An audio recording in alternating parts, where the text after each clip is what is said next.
राष्ट्रवादीच्या अंतर्गत संघर्षामुळे दादांच्या आमदारांमध्ये चलबिचल 15 ते 20 आमदारांचा थेट शरद पवारांशी संपर्क करण्याचा प्रयत्न एका मंत्र्यानं विलिनीकरणाबाबत पवारांची भेट घेतली सूत्रांची माहिती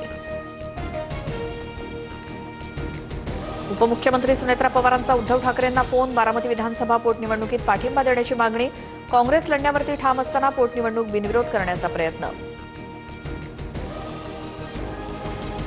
बारामतीच्या पोटनिवडणुकीत उमेदवार देण्यात येऊ नये ठाकरेंच्या सेनेतील वरिष्ठ नेत्यांची भूमिका ठाकरेंची शिवसेना आज किंवा उद्या अधिकृत भूमिका जाहीर करणार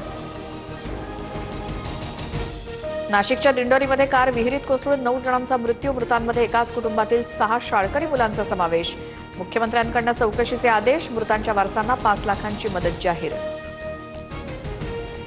मंत्री गिरीश महाजनांकडून विहीर तात्काळ बुजवण्याचे आदेश तर दिंडोरीचे आमदार नरहरी झिरवाळांकडून अपघातस्थळाची पाहणी मृतांच्या नातेवाईकांचा नेत्यांसमोर आक्रोश विहिरीच्या मालकावरती सदोष मनुष्यवधाचा गुन्हा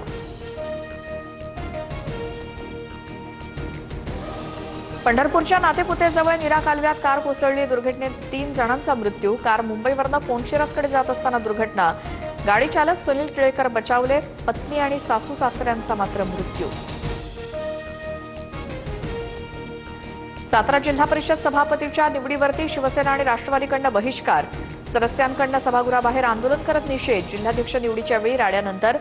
परिषदेच्या आवारात कलम 144 लागू गॅसच्या तुटवड्यामुळे परभणीतील 7 एलपीजी पंप 3 दिवसांपासून बंद एलपीजी मिळत नसल्यामुळे रिक्षा चालकांकडून भाडेवाढ छत्रपती संभाजीनगरात एलपीजीचे दर 61 वरून 125 रुपये लिटरवर एल्फिन्स्टन पुलाच्या अंतिम पाडकामासाठी मध्य रेल्वेवर रात्रकालीन ब्लॉक रात्री 10:30 वाजल्यापासून ते उद्या सकाळी 6 वाजेपर्यंत मेगा ब्लॉक सीएसएमटी ते दादर लोकल सेवा पूर्णपणे बंद राहणार